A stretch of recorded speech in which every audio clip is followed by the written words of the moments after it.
crazy.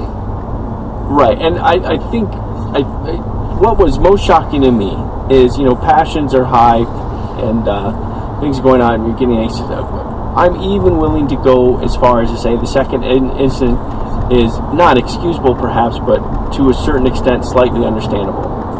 But then in the post-race interviews, Ocon just went off on how unacceptable it was and how miserable, an experience, and how he did nothing wrong, and that Perez just needs to get his head checked or whatever.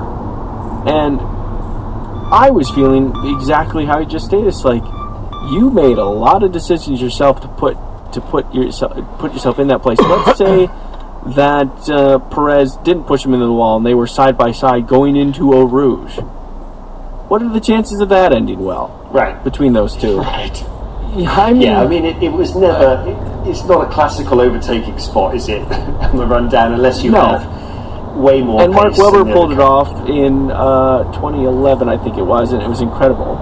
But it wasn't with the same level of anger and reputation with the other driver. And just as you stated, I mean, just a tiny little bit of keeping your head screwed on straight, and you would have realized, I have an amazing drafting opportunity up the hill here in 10 seconds time.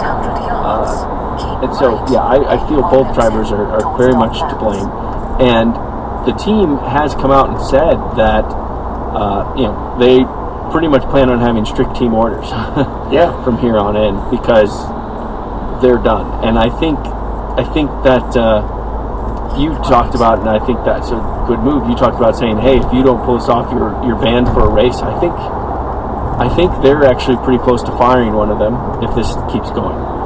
So yeah, I mean, I did find the press release by Force India funny, because they were talking about the risk to their fourth place in the constructors. I don't see a lot of danger of them losing that, because they've got quite a handy advantage over the 5th, 6th, 7th, and 8th teams. And they, as I said, they're usually pretty competitive at most weekends. 103 points compared to 45 for Williams and 40 for Toro Rosso, 35 for Haas, and 34 for Renault. Yeah, exactly. Yeah. So pretty safe. And more often than not, the two cars are in the top 10, so they pick up points most weekends.